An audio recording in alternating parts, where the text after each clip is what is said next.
talentu potřebujete vždycky ještě trošku štěstí. Třeba proto, abyste dokázali najít toho správného uměleckého partnera. Bůh ví, jak by se vedlo Verichovi bez Voskovce, Suchému bez Šlitra nebo Šimkovi bez Grossmana. A platí to samozřejmě i opačně. Když už se takový dva najdou, většinou spolu zůstávají dlouho. Tak jako režisér Tim Burton, kterého jste viděli na Plovárně posledně, a Danny Elfman, který napsal hudbu téměř ke všem jeho filmům. Připomínám aspoň Batmana, Střihorukého Edwarda, Mrtvou nevěstu nebo Ukradené Vánoce. Ale hudbu Dannyho Elfmana uslyšíte i v seriálech Simpsonovi anebo v Zoufalých manželkách. Vždycky je to hudba nápaditá a vtipná, stejně jako její tvůrce, kterého dnes rád vítám na Plovárně. Danny, when I listen to your music, I have a strange feeling that you prefer Halloween to Christmas. Is it right? Yes.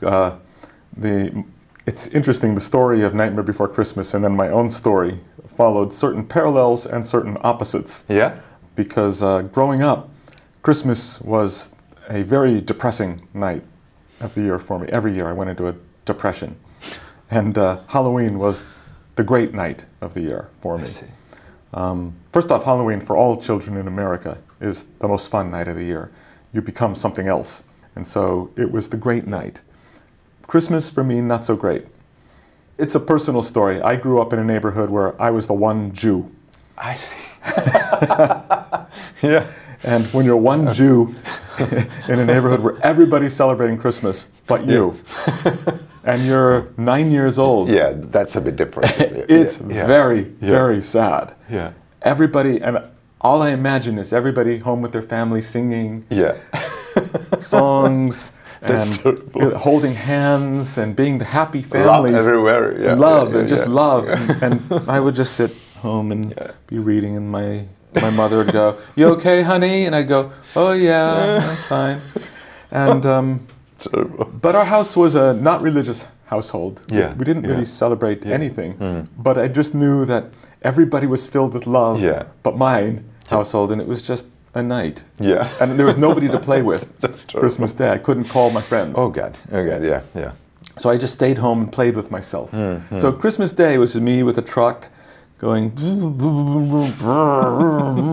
like looking at the clock, saying, "Won't time go quicker? So I can play tomorrow." Yeah. So it started this thing, and then it changed when I had children, because I have 3 children, and then I was able to enjoy Christmas through them. It's like, oh, the Christmas trees, and now we have huge Christmas tree every year. But as a child, it started a thing of the lonely day. Your mother is a famous writer, is it right? Well, she's not a famous writer, but she has had some success. And she's 88, and she continues to talk about her new book, her new script, her new musical. She wants to still write a new musical at 88. And I go, "Mom, it's great. Good for you. Go write that musical." Yeah. I was thinking about if she read her books to you when you were a kid. No, when I was a child, she wasn't yet a writer. I see. She was a school teacher. Both my parents were school teachers. And she, almost at the age 40, decided as an English teacher to begin writing. And so suddenly she had books published, but it was a brave thing, because it was a decision. I think every English teacher wants secretly to be a writer. Every literature teacher, they spend their lives reading literature. It makes sense. Yeah. She actually did it, and I'm very proud of her. Could I say that your songs, your new songs, could have the subtitle, "This song was tested on humans"? Do you do it? This song was tested on humans, yes. Yeah. Every song was tested on humans. And there were some casualties. Well, you know, when you test on humans, you lose some. Yeah. We lost a few subjects, volunteers. The brave volunteers who volunteered to be part of the songs. But they didn't survive the song. I've seen a lot of stuff you did with Oingo Boingo. That's a lot of fun, I must say. And it's completely different comparing to your film scores. I hope so. I thought many members of the band were dressed in quite complicated costumes, and you had the privilege to play just in shorts and a t-shirt. Was the privilege of the leader of the band? Anybody could wear whatever they wanted. I see. So it was free will. Yeah, it was free will. I liked playing, actually my favorite way to play was just barefoot, no shoes even. Yes. Which I didn't get to do all the time. Sometimes, you had to wear shoes. But if I had my way, when I got to the point where I could do whatever I want, I just wore no shoes, shorts. These were great sweaty shows. The shirt comes off. You're almost naked by the end of the show. Yeah. And just covered with sweat. I love that.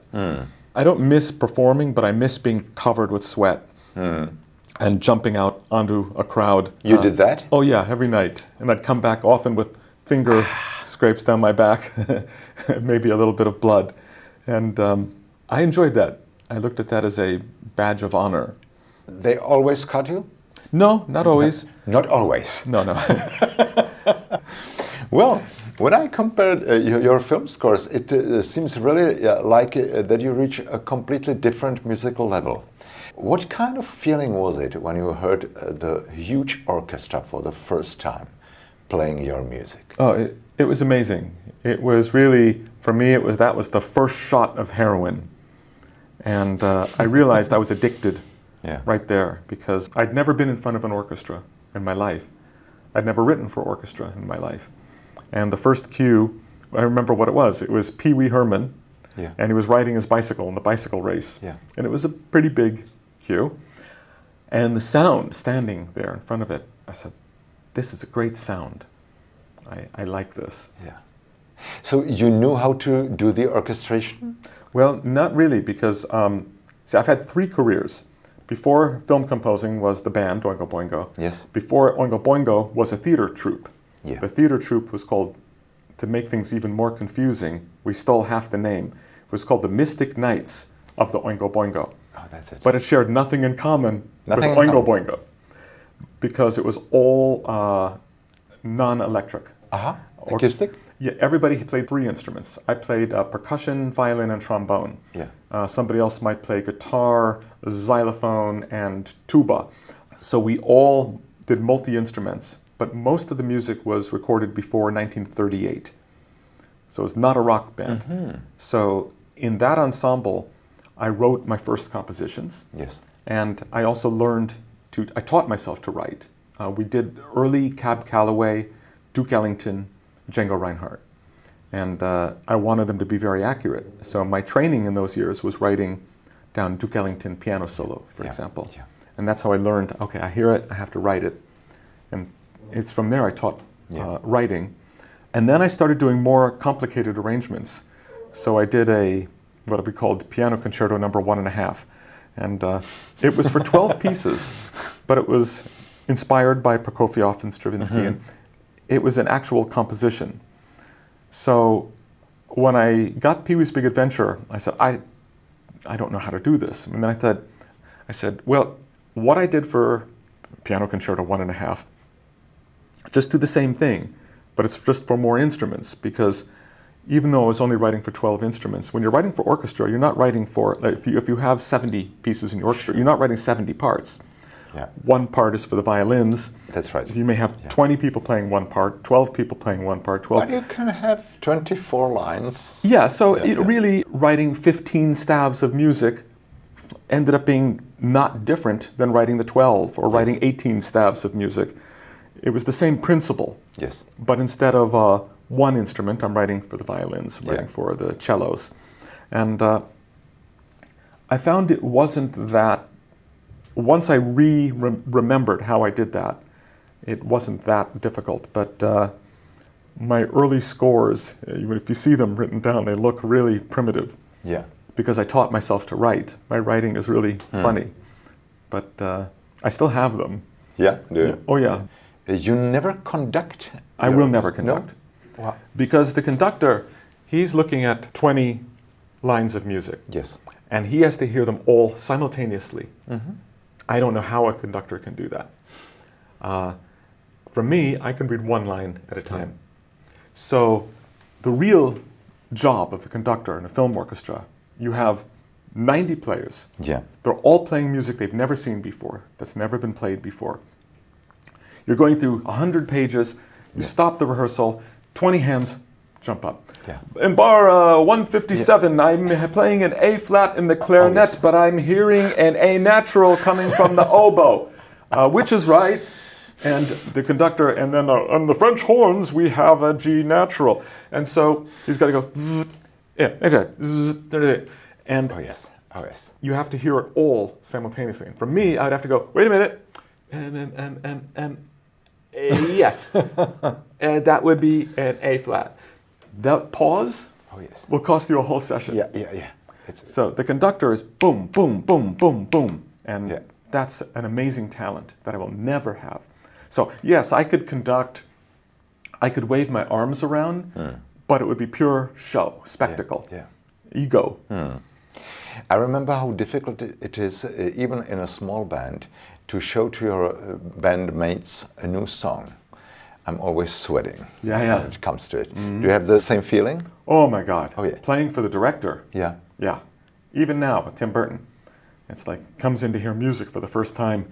I'll talk, I'll make excuses. He goes, well, go ahead and play it. I go, okay, but first I should say, he goes, play it, play it. I go, okay, but, and finally I have to go, all right, play. And it's always this sense of horror. They're hearing your music for the first time. Yeah. It's like stripping. Yeah, for strangers. Yeah. Yeah. Exactly. Yeah. For unfriendly strangers. Yeah. How good is... With guns. Yes. Yes. Yeah, unfriendly strangers with Yeah. guns Yeah, that are going to shoot you if they don't like you, how you look. Yeah, yeah, like yeah. a stripper, and if they don't like how you look, they're going to put a hole right through your chest. That's what it feels Yeah, like. yeah. I'm exaggerating a little bit. How good is Tim in expressing what he wants from the composer? Because music is a kind of abstract thing. Very abstract. He doesn't talk about his films when we start. He won't say anything. Some directors, we have a session called a spotting session. And that's when you play the entire movie, beginning to end. And you talk about music here, we'll start on this cue, it does this, Yes. catches this, it ends here. And you give it a number. And then you go to the next cue. So you might have 40 pieces of music at the end of that. And they can see how big the score is. And sometimes a director, I've had spotting sessions go 2 days for the film. If the movie is an hour 45 minutes long, Tim's spotting session will be an hour 45 minutes long. Really? 2 hours maybe. He'll just like, we'll play it, he'll go, we'll start here, we'll play the scene, we'll end here. Okay? I go, all right, okay, let's keep going. It's so fast? So fast, because he doesn't want to talk about it. He might just say, be careful here to make sure that we play underneath. Okay, next. And they go, oh, we want to make sure to catch this moment. Okay, what's next? And he doesn't analyze. He's completely non-analytical. It's all feel.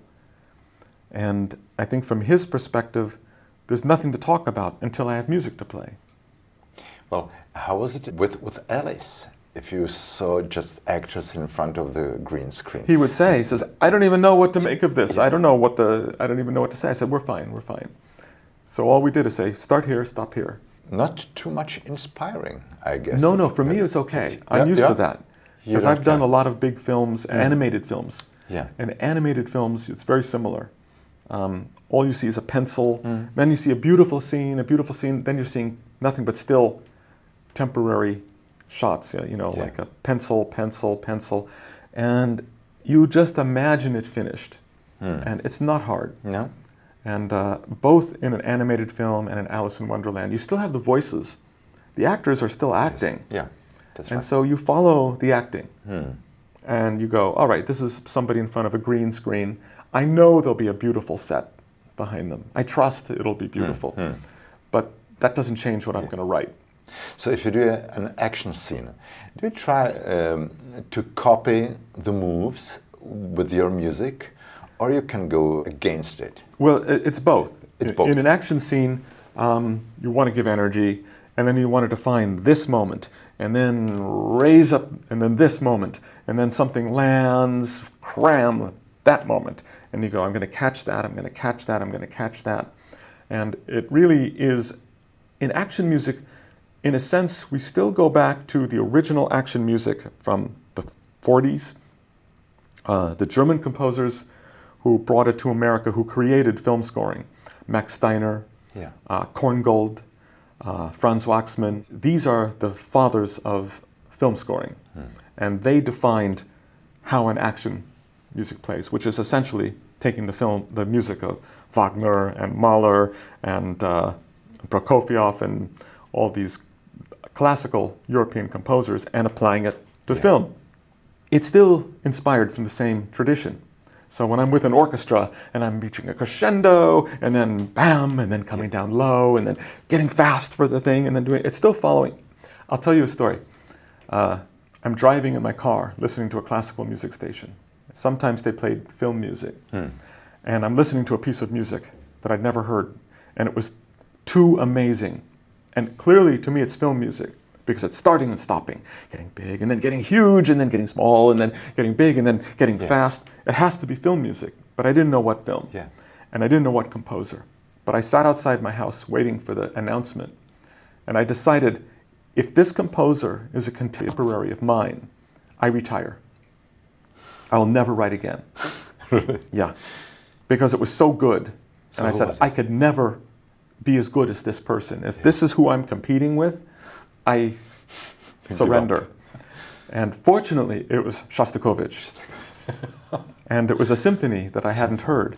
But the point is it felt like film music to me. And because these things are very tied. So this big symphonic suite, because of, in the 20th century, when composers let go the idea of you're doing everything in 8-bar phrases and 8-bar phrases, and Stravinsky took all that and turned it upside down with The Rite of Spring. Now, anything can happen anywhere, and for any reason. That's film music. But practically, if you do an action scene, do you have a video and you sit by the piano? Oh, yeah. I'm working on the video, and I define maybe the moments that I want to. But usually I just go with it. I'm going with it, and I see that it's going up to this big moment. Okay, I get this far. Now I got the next section. I'm going to come down, down, down, down, down. The energy, energy, energy. We're building, building, building, building, building. Raise the sword. Stop. Hold, hold, hold, hold, hold, hold, hold. And now back. We're going again. So you just follow. For me, it's like, how do we say, close dancing. When you see two dancing partners, and one is leading, and one is brilliantly following. If you see Fred Astaire and Ginger Rogers, Ginger Rogers is amazing because she's following Fred Astaire, everything he does. And that's what scoring is. You're close dancing. Wherever your partner goes, you just go. You don't think about it. Partner turns left, I go left. Partner jumps, I jump. For a movie, you always need strong themes. Musical themes. I believe. And again, that goes back to Korngold and Max Steiner. Right there. Cannot too many strong themes kill the score? No theme can kill a score or make a score. There's no rules. Because sometimes a theme can be long and beautiful. Sometimes a theme is very short and just repeats itself. I got hired by Brian De Palma to do the first Mission Impossible because he loved the theme I wrote for a movie called Dead Presidents. And I'm thinking, what is he talking about? Did I even put a theme? And the theme in Dead Presidents was 3 bass drums. 1, 2, 3. Boom, boom, boom, boom, boom, boom, boom, boom, boom. He loved that. And for him, that was a theme. I didn't even think of it as a theme. Maybe less can be more. Less can be more. Film score. Absolutely. But on the other hand, if it's romantic, if it's a certain type of film, then sometimes you want something longer. It totally depends. And you can think of good examples of great short themes, beautiful long themes, and they all work for different reasons. What I learned from my master in film composition was Bernard Herrmann. And what Bernard Herrmann taught me is that even though he would have hated me, he's my master, even though we never met, was that there are no rules. No rules. No rules. When I watched the concert in the Smetana Hall, of your film scores with Tim Burton's films, you have a dozen of different percussions. Yeah. Are you fond of this instrument? If you saw my loft right now, you'd see a loft filled with vintage percussion I see. from all over the world. You've been in Africa, is that right? Beginning of my life with music was in Africa, a year West Africa when I was 18. Yeah. But that began a love of percussion. And there was a point in my 20s when I dreamed of becoming an ethnic percussionist. Yeah. And I built percussion. I built marimbas, I built metal and wood. So percussion is my own heart. I have drums from India and Africa and Bali. I have 2 orchestras from Bali. So I love percussion. Well, I thought so because it was so surprising. Every now and then I heard in the composition something and I thought, my God, how is this sound made? Because it wasn't similar to anything. It was not woodwind and it was not brass and it was some kind of mixture. And I guess this is something you must like. I like. I sample my own instruments all the time. Yeah. I'm always looking for sounds that I can find that are just unique sounds. And so in my scores, when you hear my scores, anything that's not timpani, cymbals, the orchestra percussion, the other percussion is always just me playing things, and I love that still. But I like to, in my show, in my concert, all the orchestra sweats a lot. It's very difficult. So you say for the percussion, but the string players would say, no, we're the ones who are suffering. With so many notes. What kind of experience was it to work with the Czech National Symphony Orchestra? It was beautiful. Beautiful. Because at first, I'd only been in front of 4 orchestras for this show. London, and of course, the London players are wonderful. Then Los Angeles, and it was a little different, but still very good. But these are the film players of very high caliber. You have to understand, in 28 years, I've only performed once outside of Los Angeles or London. Really? Yes, I did 1 score in Berlin. So for the first time, here I am in Lucerne. And it's like, they're learning it from scratch. Very difficult, but they did it really well. But it was a more restrained performance. But it was good, really good. And then I come to Prague, and it's the opposite, very unrestrained. Yeah. Right from the first rehearsal, it's like, oh my God. And it's like, they're really wild, but a little bit, at first I thought, I don't know if this is going to come together. It sounds a little too unrestrained and crazy, and always I worry that it's not, doing the show in this amount of rehearsals is almost impossible, the 15 suites. And so right up to the last rehearsal, I'm like, well, it's getting better, but I wonder. And the night of the show, I thought they pulled it together. It's almost like focusing on a telescope. Yes. They dialed it, it's what we call dialed it right in. Yeah. And I thought they were dead on. They were great. And they played with an energy that I really love, personally. I'm always trying to get my orchestras, play harder, play harder. Come on, dig in, dig in, dig in. We are, maestro. No, more. These strings here in Prague, I didn't have to say anything. That's the rock attitude. It really is. And so there was questions at a certain point of whether it was all going to come together, but the attitude was there from the first minute. Yeah. They were really playing. I should mention I did 2 orchestral works in New York, non-film. And both times were difficult. And the classical orchestra at Carnegie Hall, in rehearsal, they don't want to play hard. They don't want to give it up. They say, don't worry. The conductor will say, it'll be fine for the show. They'll open up for the show. I said, but I need them to do it now. I need to hear it. In film orchestras, they start right where they need to be, because that's all they do. Yeah. But classical orchestras, so I didn't know what to expect from Lucerne and Prague. And the Prague orchestra, they attacked it like it was for the film, like right for the screen, and they were going to get one chance, and it was going to go right to the tape. And I love that attitude. It's just, let's go. Bam, yeah. And the brass was really strong, a little bit nasty, and that's how I like it. Yeah. That's exactly how I like it. Should be. I'm always telling brass, I say that. I say, it's good, but a little nasty. Trombones. What do you mean? You know what I mean. A little nasty. Come on, just do it again. One more time. A little nastier. Okay, that's it. These guys were like nasty. Yeah. And I was nasty like, enough. Oh yeah. Nasty Czech guys. Nasty makes me happy. Yeah. Well, you made us happy that you shared your time with us. Thank you so much for this lovely conversation. I'm happy, and I'm happy to come here, and I look forward to playing with the Prague Orchestra again. We hope so. Oh, absolutely. They're very high on my list. I have great love for them right now. So. Thank you very much. My pleasure. Dnes byl naším hostem na Polvárně pan Danny Elfman.